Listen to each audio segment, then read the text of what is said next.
Nós somos umas criaturas tão ignorantes, tão nas trevas, num estado tão primitivo de ignorância, que eu nem sei quem eu sou, o que eu estou fazendo aqui, não sei quem é esse meu semelhante que vive o dia inteiro comigo, não sei quem é meu pai, minha mãe, eu não sei de nada.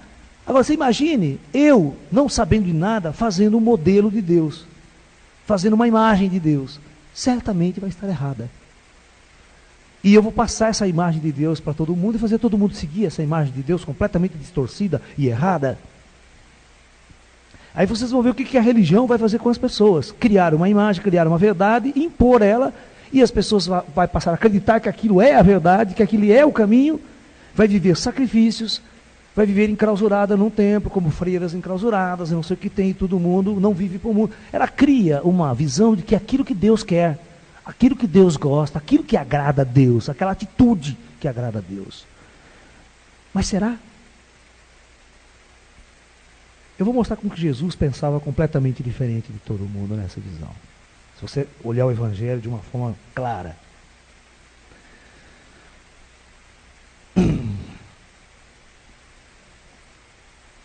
O judaísmo sempre foi controlado pelos ortodoxos, desde a antiguidade, na época de Herodes principalmente, que Herodes foi um dos grandes construtores. Você vê, a religião judaica é baseada, ela começa com Moisés, no Êxodo, que vai ter o contato com Deus, certo? E Moisés recebe as tábuas da lei, né? Ok? Essas tábuas da lei, depois ela é guardada dentro da famosa Arca da Aliança. Vocês lembram a Arca? Os caçadores da Arca Perdida, tal, vai tentar achar essa Arca da Aliança. Segundo as tradições, essa Arca, ela foi alojada, construíram um templo especial na antiguidade para guardar essa arca, um templo. É o primeiro templo construído pelo rei Salomão. Ok? Com o passar do tempo, com as guerras vizinhas com os povos, esse templo foi destruído. Essa arca ela foi escondida. Aí vem o Herodes, que é um dos grandes construtores da antiguidade, ele vai construindo os maiores templos fantásticos da época. E uma parte lá do templo, uma parte do templo era reservada para guardar essa Arca da Aliança. Era um setor muito sagrado, aquela coisa toda. Ok? Muito bem. Mas para os religiosos dessa época, existia então uma coisa que eles chamavam de local sagrado, o templo. O templo dirigido pelos sacerdotes. Então, criava-se uma forma assim de dizer que quem controlava a religiosidade, quem controlava as portas do céu, eram os sacerdotes. Então, eles forçavam as pessoas a acreditarem que somente através do templo, só através do templo, você poderia conquistar Deus, o céu e a libertação. Essa coisa toda, prometida. É como o padre católico, se você não vir na missa, se você não pertencer à minha religião, é a única religião que salva. Só Jesus salva. Buda não salva, né? Lao Tzu, ninguém salva, só Jesus. O monopólio do poder da libertação. Então, e esse templo de Jerusalém, né, é o segundo templo. Aí, vocês sabem que os romanos acabaram na expansão do Império Romano, Roma tomou todo o Oriente Médio, certo? Até na época de Jesus, quando Jesus andava, ok? Jesus foi visitar o templo, né? Toda aquela história da entrada dele no templo, dele brigar com os comerciantes dentro do templo, aquela coisa toda que vocês estão cansados de saber, né? Muito bem, mas tem uns detalhes muito interessantes aí, né? Então, os sacerdotes controlavam a população, controlavam o poder. Existia um poder político e um poder religioso, que eles andavam muito conectados na época de Herodes.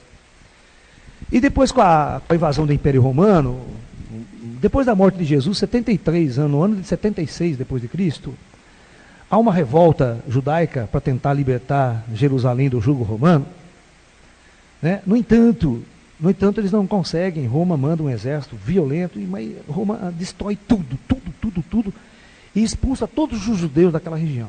É considerada a diáspora, né? Os judeus são expulsos de Jerusalém. E os romanos destroem totalmente esse templo. Totalmente, sem deixar pedra sobre pedra. E foi uma das profecias de Jesus, né?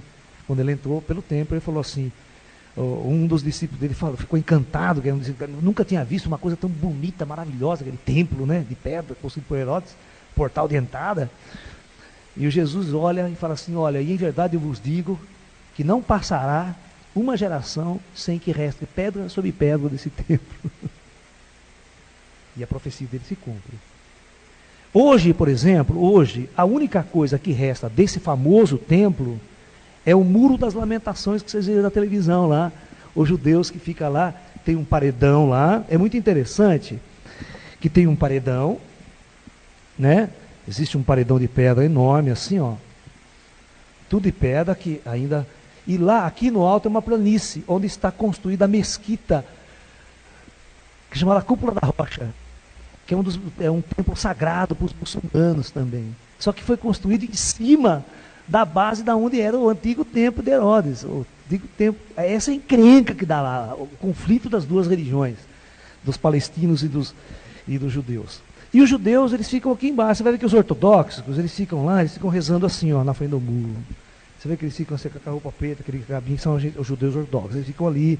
Muita gente vai lá, coloca papelzinho entre as pedras, fazendo pedidos de oração. Então ali é sagrado para eles.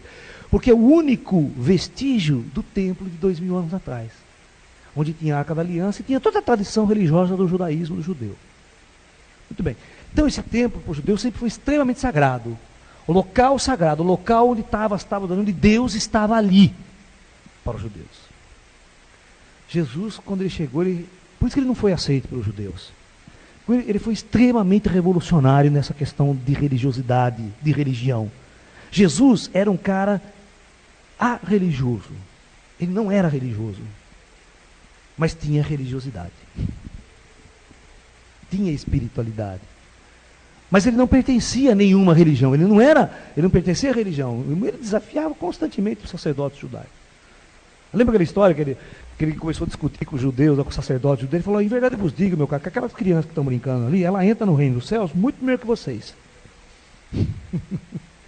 Os sacerdotes têm uma visão completamente de poder, completamente diferente do divino. Então a história é a seguinte, para encurtar. Nessa época existia dois locais, dois templos construídos na região da Judéia ali. Um na região da cidade, a cidade de Samarias, e Jerusalém. Então na época tinha dois templos importantes religiosos, o de Jerusalém, que era o mais importante, e o da Samaria, que era o segundo lugar em termos de importância. É como você pegar o Vaticano, né, a igreja de São Pedro, que é o centro do cristianismo, e tentar achar a segunda mais importante no mundo, né? Vai lá em Londres, Notre Dame, não sei aonde. Bom. Então Jesus estava dando um discurso para os discípulos. Terminado o discurso, um dos judeus ali presentes chega até Jesus e fala: mestre, dizei-me o seguinte: qual o melhor local para se orar para Deus? No templo de Jerusalém ou no templo das Samarias? Jesus, como é um grande mestre, não religioso, responde assim: nenhum dos dois. O melhor local para se orar para Deus é dentro de você mesmo. Só existe um local onde você vai encontrar Deus. Ele não está num templo. Por mais sagrado que você possa considerar. Você não precisa de nenhum templo de pedra luxuoso. Você não precisa de absolutamente nada. Você só precisa voltar-se para dentro e orar, que você vai encontrar Deus dentro de você. Veja, gente, amor. Veja se esse discurso tinha que crucificar o homem mesmo.